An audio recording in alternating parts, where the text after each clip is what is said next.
A Michigan chauffeur transporting passengers must carry which document at all times during operation? A. Medical certificate.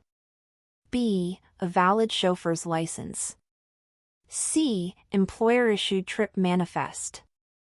D. Vehicle emission record. Answer B. Michigan law requires a valid chauffeur's license to be in possession whenever the driver is operating a vehicle for commercial passenger or property transport. A chauffeur driving a vehicle with a gross vehicle weight rating, GVWR, of 10,000 pounds must A. Have a CDL. B. Not exceed 45 miles per hour on freeways. C. Carry a log of driving hours. D. Follow standard passenger vehicle laws only. Answer C. Vehicles 10,000 pounds or more require hours of service tracking even without a CDL.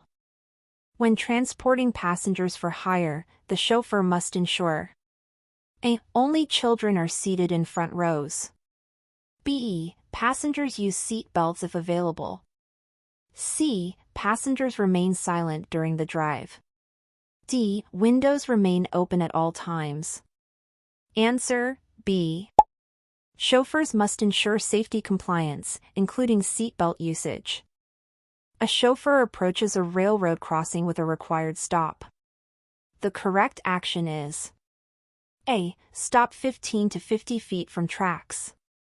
B. Stop directly on the crossbuck line. C. Roll forward slowly without stopping. D. Accelerate to cross quickly. Answer A. Michigan law mandates stopping 15 to 50 feet before the tracks. When driving an 8-passenger transport vehicle, the chauffeur's blind spot is typically A. Only behind the rear door. B. Larger than a standard car. C. Smaller due to mirrors. D. Eliminated by wide-angle lenses. Answer B. Larger vehicles create expanded blind zones requiring careful mirror use. A chauffeur transporting hazardous household goods, non-commercial, must A. Display hazmat placards. B. Take a hazmat endorsement test. C. Follow standard chauffeur rules. D. Notify law enforcement first. Answer C. Placards and endorsements apply only to commercial hazmat loads. You are driving a vehicle for hire and a passenger becomes aggressive. The chauffeur should A. Stop in a well-lit safe area and request the passenger exit. B. Speed to reach the destination quicker. C. Argue to regain control. D. Ignore all behavior. Answer A. Safety is priority. Stopping in a safe location is the correct professional action. When backing a large commercial passenger van, the chauffeur should A. Rely only on mirrors. B. Avoid backing whenever possible. C. Back quickly to reduce hazard time. D. Roll windows up. Answer B. Chauffeurs must avoid backing when possible due to increased collision risk. A chauffeur must use turn signals at least how many feet before turning in Michigan? A. 50 feet. B. 100 feet. C. 200 feet. D. 300 feet. Answer B. Michigan requires signaling at least 100 feet before making a turn. While driving for hire in poor visibility, the chauffeur should A. Turn on high beams. B. Drive with hazard lights continuously. C. Reduce speed and increase following distance. D. Follow closely behind larger vehicles. Answer C. Low visibility requires slowing down and increasing space for safety.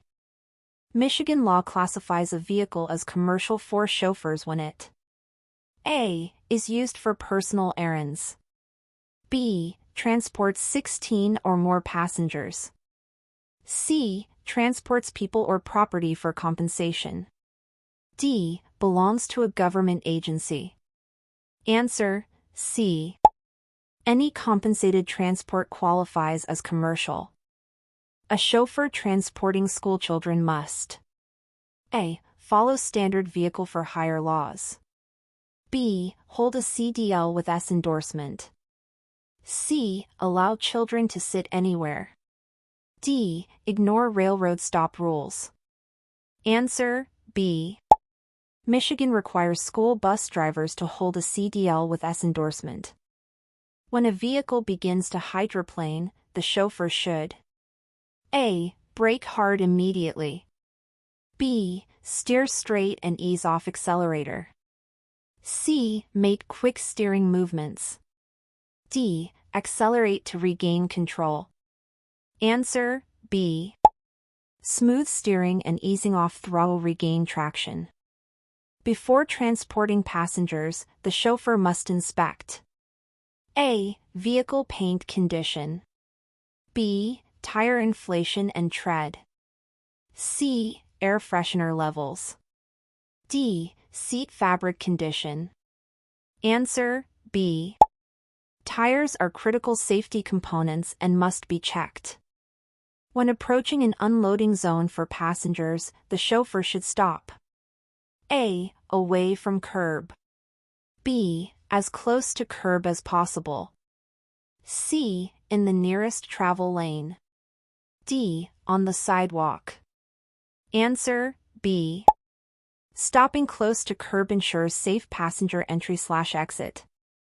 If a chauffeur notices brake fade on a long downhill, they should: A. Pump brakes repeatedly.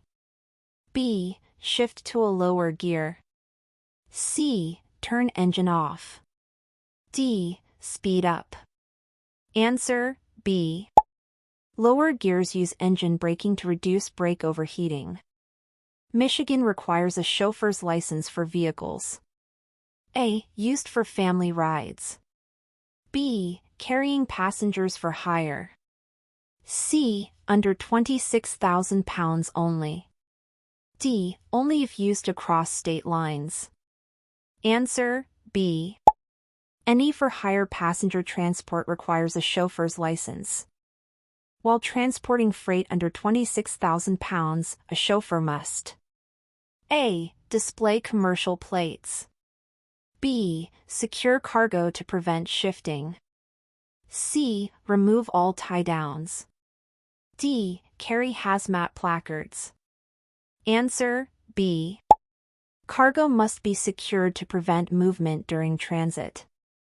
Passing a stopped emergency vehicle with flashing lights requires a chauffeur to: A. Maintain current speed. B. Speed up to pass quickly. C. Move over or slow down. D. Honk to warn. Answer: C. Michigan's move-over law requires slowing or changing lanes. A chauffeur transporting elderly passengers must: A. Accelerate quickly. B. Avoid sudden stops. C. Keep driver window closed. D. Allow standing passengers. Answer: B. Sudden maneuvers put elderly passengers at fall risk. If the chauffeur's vehicle becomes disabled, the first action is: A. Exit the vehicle immediately. B. Turn on hazard lights. C. Push the vehicle off the road. D. Call a tow truck. Answer: B.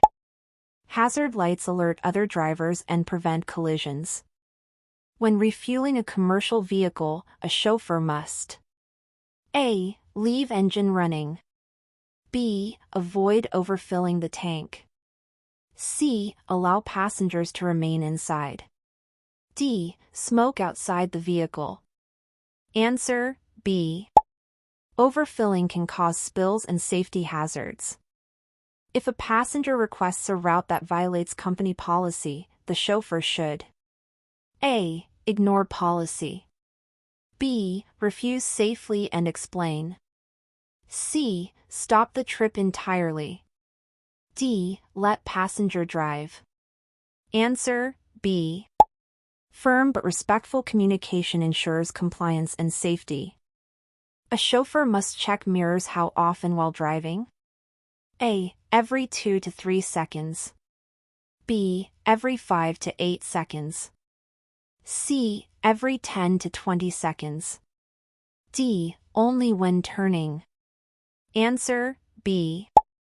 Frequent mirror scanning prevents blind spot hazards. A fatigued chauffeur should: A. Drink coffee and continue. B. Pull over and rest. C. Open windows for airflow. D. Play loud music. Answer, B. Rest is the only safe option. Fatigue impairs decision-making. When towing a trailer under chauffeur rules, the driver must: A. Ignore sway. B. Accelerate during sway. C. Steer straight and ease off accelerator. D. Brake hard. Answer, C. Steering straight and slowing helps stabilize trailer sway. A chauffeur approaching a flashing yellow arrow for a left turn must: A. Turn without yielding. B. Treat as a protected turn. C. Yield to oncoming traffic and pedestrians. D. Stop completely. Answer, C. A flashing yellow arrow means permissive turn with right-of-way yielding. When weather reduces visibility below 500 feet, the chauffeur must use: A. Parking lights. B. High beams. C. Low beams. D. No lights. Answer, C. Low beams improve visibility in fog or snow without glare. A passenger loading zone with a curb painted white indicates: A. No parking. B. Loading/unloading passengers only. C. Freight loading only. D. Emergency vehicles only. Answer, B. White curb areas are designated for passenger loading. A chauffeur's following distance in ideal conditions should be at least: A. 1 second. B. 2 seconds. C. 3 seconds. D. 5 seconds. Answer, C. Larger commercial vehicles require greater stopping distance.